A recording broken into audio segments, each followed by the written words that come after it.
Hey everybody, we're live. Good morning, Coffee Chat Hey. Show. We are going to talk about it on that advanced prosperity teachers Good. prosperity warrior training thing. Good. Good morning, everyone. We'll just give you a few minutes to catch up with the fact that we're live and online.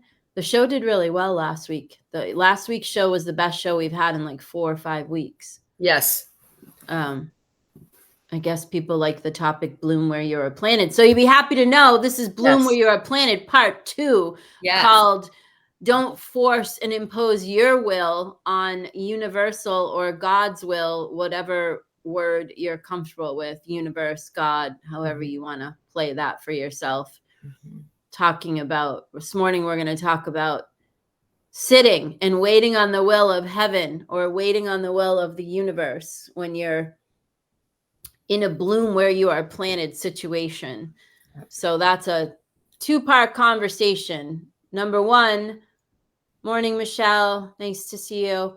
Bloom where you are planted, which we talked about last week, is like just deciding that you're going to make the best of where you are, not like it's your intention to stay there and not like you're going to stay there forever, but like, here I am, I'm in this and I'm fighting against it and it isn't working. So I'm just going to say, okay. And for me, that's where I'm at this week. I keep trying to figure it out, like what the next path is, what the direction is, what all the pieces look like, how it lines up. And I don't have it yet. And everything I think is it, I wake up the next day and that ain't it.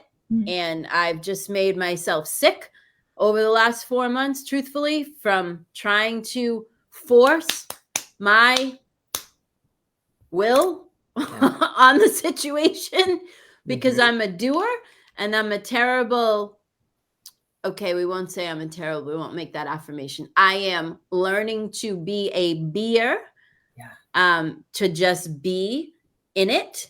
And I'm a novice in that realm.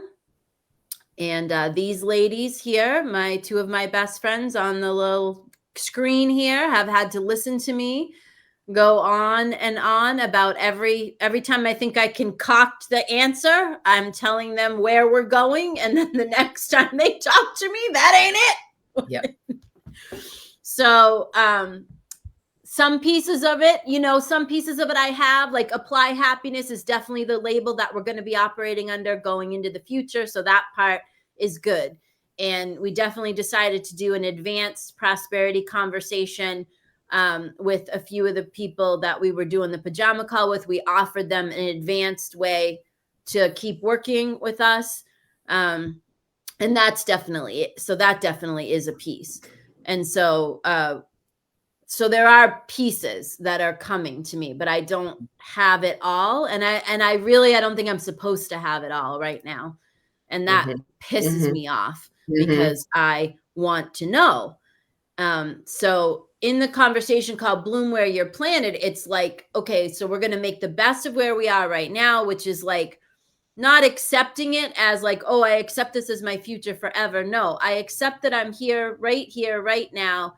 And if I keep being angry that I'm sitting here, I'm going to stay here. So I have to get grateful and gracious about where I am and what it looks like right now. And then I need to start planning and treating my mind for where I want to go. And then in that space, Aslanya van Zlant wrote a wonderful book called In the Meantime.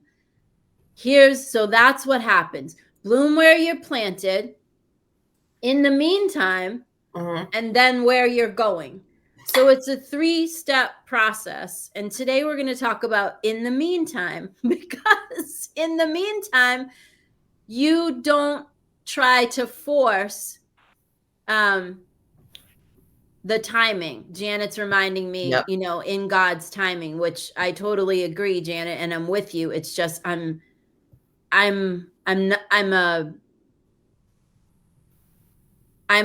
polished in understanding that conceptually. I am not polished in sitting in the middle of it. I am when it's a short time that I have to wait, but I'm not when it's a long time that I have to wait. I'll be right back. And I have a feeling that this process, might be a whole year's worth of, or the better part of this particular year, in the meantime.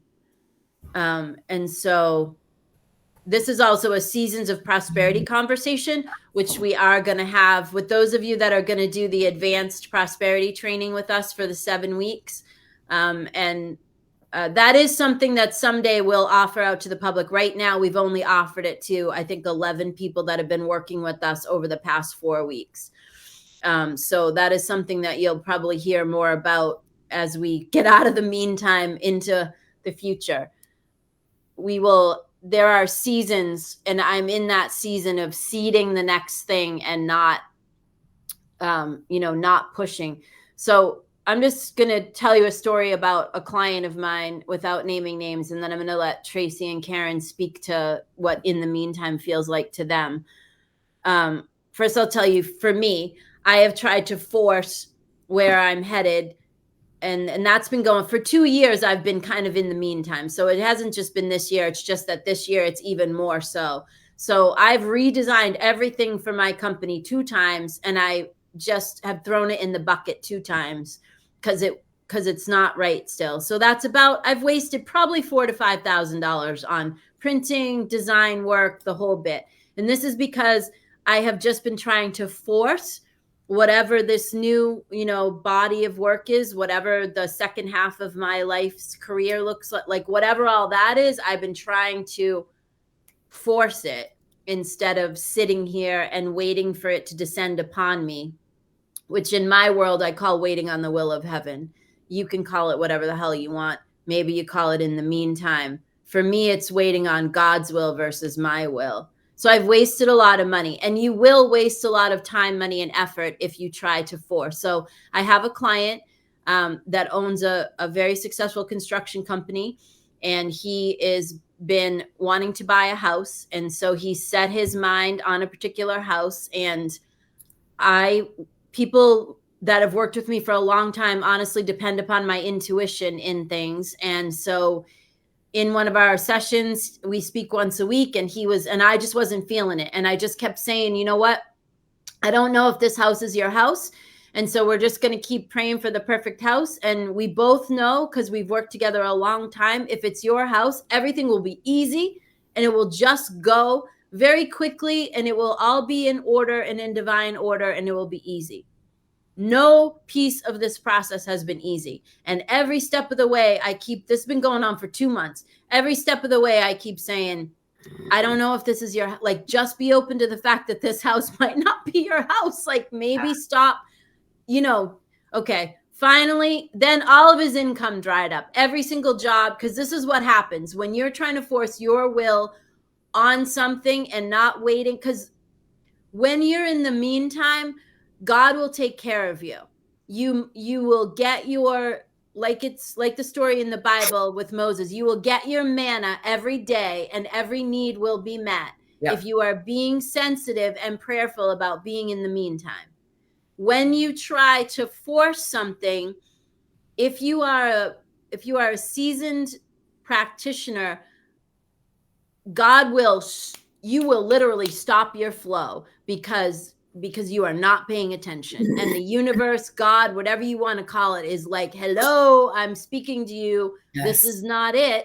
Yes. So he's insistent, whatever. In the month of April, he had the worst April he's had in 6 years, because every job that was booked, every deposit that was put, everything dried up.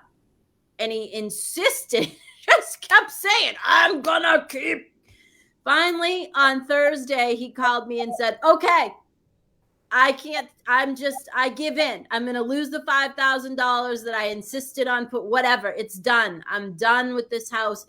I get it. It's not it. He hung up the phone from me, and $52,000 worth of work was ringing on the phone. As he said, my phone's ringing, I got to go. He hung up, and $52,000 worth of work came in. And then right after that, another job came in. And then right after that, he got a place to put all of his construction, like his tractors and all that, because that was one of the things. Well, this house has a thing, and I can put all my stuff there, and I need this. Okay. So Cost him $5,000 not to listen to his intuition. Cost me, $4,000 to $5,000 to try to force my will up. Right. And he's worse than me because at least I'm kind of be sensitive to paying attention. But man, this guy is stubborn. Tracy knows him. We've known him a long time. He is very successful, but he's also very stubborn. And so, so that's what happened. And he's been getting jobs ever since. He called me yesterday and another job came in and then another job came in. So literally in the month of April, nothing. He lost a whole bunch of work. He says to the universe and God, okay, I get it. It's not my house. And boom, boom, boom. Everything just lines up. And that's, when you're a practitioner and a tither and all that, like your life will work and stuff will be easy for you if you're going in the right direction. But if you're going in the wrong direction, the universe will literally, God will do everything that he can to stop you from getting yourself into trouble. And I kept saying, there's something wrong. I think there's something wrong with that house that we can't see. Like, I think there's something going on with that house that, you don't know. And I don't think it will show itself until after. And then that will be not good for you. So, Trace, we don't talk about in the meantime and then Karen. Yeah, many in the meantimes have occurred, right? I mean, when you get to the age that we are, you live a life of so many different things that ebb and flow, and to release the hold, right? To just say, okay, if this is how it is, how can I make it great, right? If this is how it is, how can I get through this? And of course, I always say, just do the next thing, which makes it easier. But and to not get caught up in how are you going to react to the thing that's occurring, right? That helps you get through the meantime. I'll talk about my move to Fort Wayne. So when I started first having the conversation that, there's a possibility that I'm going to move. Gee, do I want to go to Florida? Do I want to go to Vermont? Do I want to go back to Idaho? Where do I want to go? And I hadn't really solidified. But Fort Wayne was never on my list. Indiana, what's Indiana, right? So, but my son got a job after college and he invited me to move. He said, Mom, I know you want to move and I'd like you near me.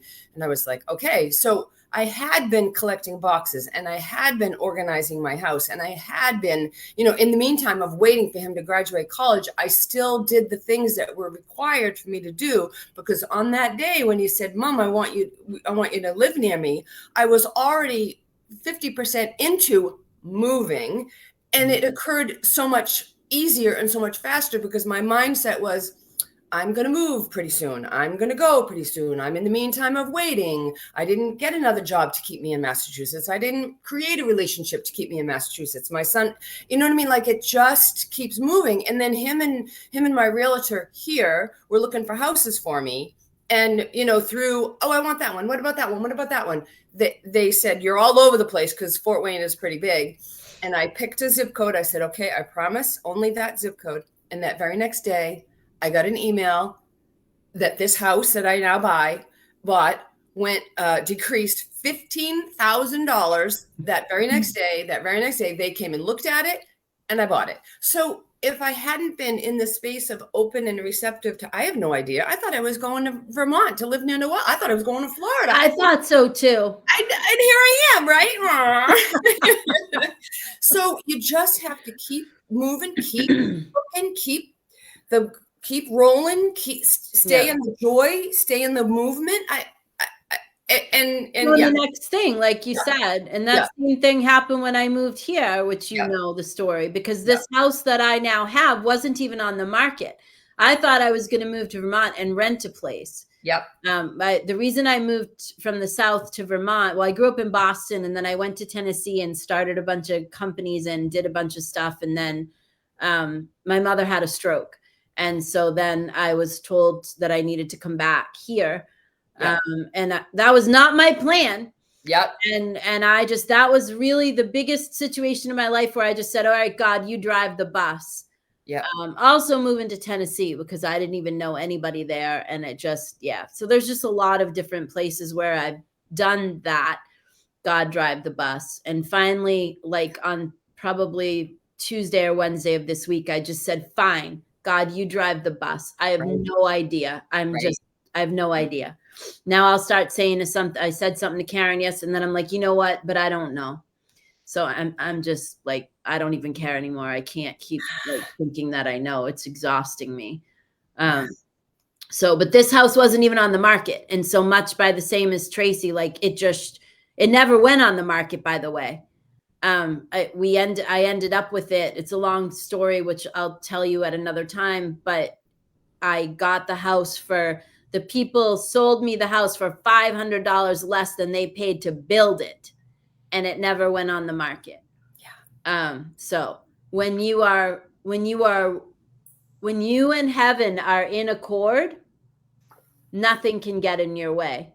Nothing will stop you, and nothing will get in your way. When you and heaven are out of accord, everything will get in your way. So Karen, you wanna? Yeah, that's true. For me, I'm in the meantime with professional and personal. And professional, we've talked about, and I'm sitting and waiting for my next, whatever the career move is or what. But it's all working out. Like, so I'm better when it comes to like being in the meantime professionally than I am personally. When I say personally, it's more like romantic personally. Right. So professionally, I know it's all going to work out. I've always been really good about that. And things have come into play since I've been in the meantime professionally, where, a lot of other people would be panicking, and I'm fine. We're going to be fine. But that's also, Noelle's really helpful with working through that with me. Personally is interesting because I haven't been on a date in months. I have been single for 2 years. This is the longest I haven't spoken to a man. And I had one of the best days yesterday I've had in so long. And I used to get kind of down on Friday nights because I thought, I should be going on a date, or I don't have a boyfriend, or this, that, and the other. I had a great day by myself. I visited my parents. I went to the beach. I went to Boca. I did my work. I cleaned my house. And I just realized I'm so happy to be in between and in the moment and letting myself bloom in my romantic life, because I know something great's going to be coming. And every time I try to force it, it's a friction. And then it plays out in other parts of my life. So I'm very content. Yeah.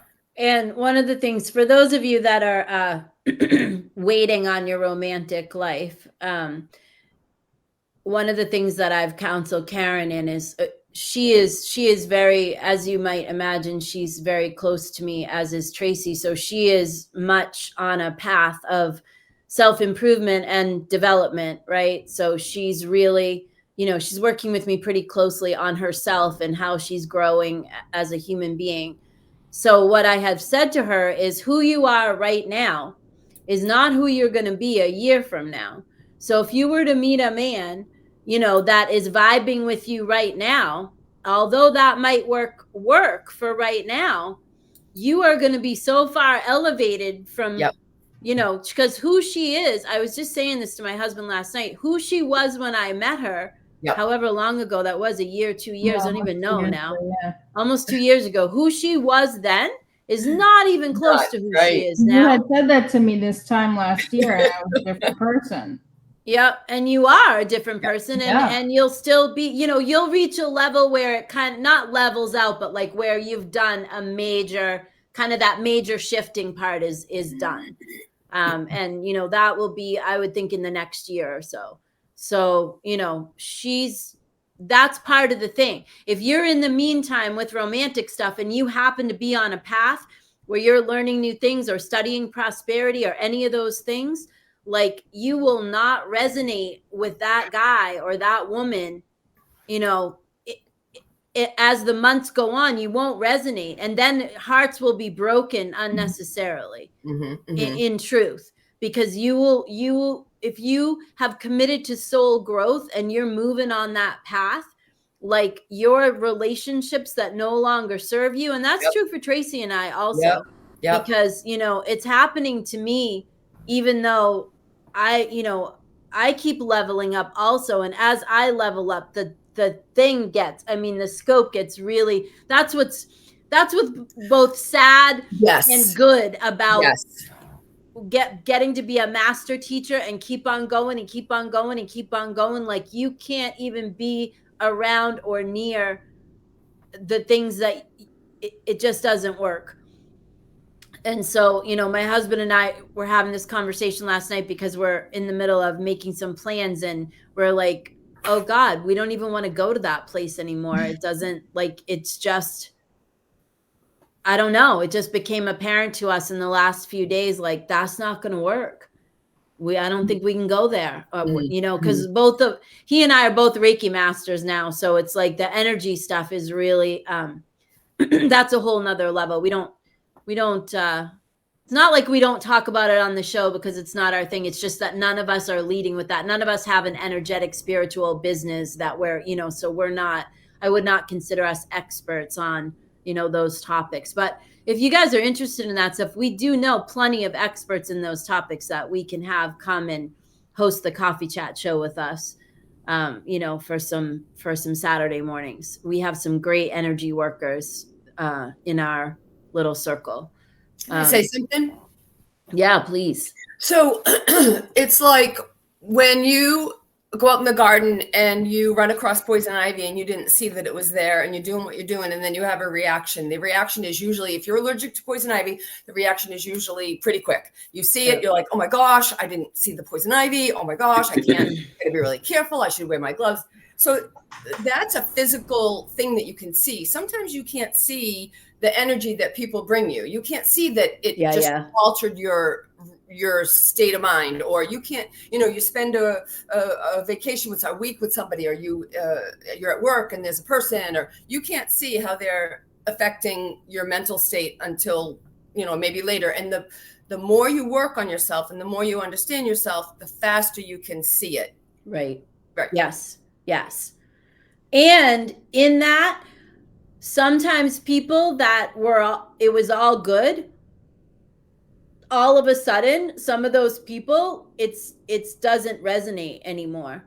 Yeah. And sometimes that's heartbreaking, you know, and this is where you have to trust the will of heaven, right? Mm-hmm. You have to just trust that if you say to the universe or God, like, I want to elevate my soul, I'm working on myself. And now you start saying, you know, I release and forgive anything that's not, you know, working anymore. Mm-hmm. Some things will fall away. People might fall away. Jobs might fall away. If it's family related, it might just get very different, and you might have to. Mm-hmm. I published something this week that I wrote about drawing a line in the sand with toxic stuff. Missy saying, once your eyes are open, it's hard not to see stuff. Janet is saying that her son is going through the same thing as Karen. Yeah. Liz is saying, in the meantime, is the perfect topic for her to hear today. In the meantime is rough. Mm-hmm. You know, it really, it's less rough if you can just be in good spirits about it. And, you know, now I'm just kind of, after I've really driven myself and these ladies and my husband nuts since November with this, I'm finally like, I threw up my hands this week and just said, okay, God, you drive the bus, because I have no idea. I'm just going to take every day as it comes and whatever. I'm going to trust that the money's going to be there to pay the bills. I'm going to trust that you're going to show me what I need to do tomorrow. And I'm just going to trust that it's all going to work. Yeah. And the last several days have been much more pleasant. Mm-hmm, mm-hmm. Not only that, but I found a book. You know, I took a bunch of books from mums. And so I've been digging into those things that were written in the 30s and the 40s, you know, prosperity. So we'll be covering a lot of that with our prosperity warriors. Yes. You know, and again, for those of you that are not in that group of 11 that we've been working with, that we offered the advanced training to, we will offer something like this. We might actually record a couple of things and put them on Teachable so that they can be, you know, a low dollar amount. And then they're accessible to anyone to purchase. Yeah. What happens for me is my time bills out anywhere from $350 to $500 and something an hour or more. Tracy's time bills out, you know, several $100s or more. Karen's time, same thing. So when we do a free training, or we do something that's like 7 nights or whatever, that's a lot. It's a lot of, I mean, it has a high dollar value, thousands of couple $1,000s, and people just, I feel like the audience that we're speaking to doesn't have that kind of disposable income. And this is the audience that needs what we have to say. So we're, what we're going to do is once a month, we are, I think, going to commit to something called Coffee with the Coaches. Love it. And right after the show, we're going to do an hour, but you'll have to register. So you actually will get on a Zoom call with us, and you'll be able to ask us questions, and that will be free. And then out of that, we'll, have some offerings that are likely on our Teachable School. That will just be, pre-recorded stuff that you can buy. Tracy, go ahead. One more thing. Yes. Okay. So it also matters how you be. Yes. Be mindset in the meantime, right? In the meantime space. So it was just made me think of the story I've talked about before of the acorn. Okay. So the acorns fall from the trees and they kind of hang out down there. Some of them get run over by the lawnmower. Some of them get eaten by a squirrel. Some of them get planted. And when they get planted and they're sitting down there in the dirt and it's dark and it's cold and it's lonely and they're like, what is this for? What? So they could be a victim, or they could be like, okay, I don't know. I'll just be here. Right. So in your life, okay, I'll just be here. I'll wait. I'll see. I don't know what's happening. Oh, it's uncomfortable. Well, because the acorn is cracking, right? The roots are getting deeper. You're like growing, you're changing the ebbing and the flowing, and then all of a sudden you're popping out of the ground, and you're like, whoa, what is it? And then the next thing you're in an oak tree and you're dropping acorns. So to be in the meantime with bliss, you might not like it. It might be yucky and alone, cold and just like that, but reach out to like-minded people and be in that space of spirit that, okay, and trust and keep moving. We keep talking about that, right? Keep doing the next thing, but be in that space of, okay, what is it? I'm open to possibility. What's coming? Something's coming. Yeah. And also Michelle's saying, maybe think about the being as a mental vacation, to not having to think or being in control of situations, which is great. Love it. And trust. Christy's reminding us to trust in the be. And one thing I wanted to say, to Tracy's point, is that, and this I know, which is why I finally just released and said, okay, whatever, God, you drive. Because if I don't rest now and sit in here and wait, no matter what I try to build will fail, because it will be a false start. And B, my physical being might actually fight back on me because I'm not resting. Because I have seen people that refuse to rest in this time, and then they end up hurt or ill because it's just their season to rest. And that is a Seasons of Prosperity conversation. So this little training, this little advanced prosperity training that we're doing. And by the way, I see some of you on here. If you are part of that group of 11 people and you haven't registered, you should, because we are starting to just prepare that. And we need to know who's working with us. That is a beta for us, for Tracy and Karen and I, in a lot of ways. So we're going to cover things in there that we haven't covered before. And out of that, we may likely create, like I said, some small teachable courses that, you can buy for $99 and just learn that one, like, okay, this is about Seasons of Prosperity, or this is about writing a mind treatment, or that, like that. And the beauty of that is these 11 people that we've been working with, and whoever follows us into the advanced training, they're going to be able to share their experience. So we're going to be able to use their testimony, because they are having movement in their lives. And this is all deeper prosperity study that I don't feel is really being done. It's not totally mainstream. The stuff that we're digging into is from the 20s and the 40s and the early 60s. And this is like all this teaching work that my mother studied for 40 something years, and I studied with her. This is what all that new stuff is based on. All that manifestation coach and law of attraction and all of those things, it's all based on all that ancient principle, because principle and law is principle and law. That doesn't change. The way that it's been disseminated down through the ages has changed. because a lot of the new study leads you to believe that you don't have to work hard at it. And although it's not hard work like being on the line of a factory and making widgets, it is hard work in the schooling of your mind and the treating of your mind and the disciplining of your mind. And that is just the truth. Yep. So, because what happens if you don't do that work is you can manifest whatever and you don't keep it. It doesn't stick. The new behavior, the money, the whatever, it doesn't, or your health doesn't match up with it, or your relationships with people. Prosperity is not money. Mm-hmm. Money is never the matter. Mm-hmm. Money is never the matter. Mm-hmm. For another time, another topic for another time, right? Yeah, exactly. Well, that's a course that we actually are Yeah. going to do, where Yeah. you and I and Karen, we're going to teach money isn't the matter. I just haven't decided how we're going to do it yet. We might do it as a live virtual and record it or something like that. Mm-hmm. Okay. So Christy says, we'll leave you with Christy's comment, which is, as soon as I stop trying to control it all, it makes room for sparks of joy. Yeah. And giving herself grace is important. Yep. I couldn't have put it better myself. Giving yourself grace in the meantime Mm-hmm. is of utmost importance.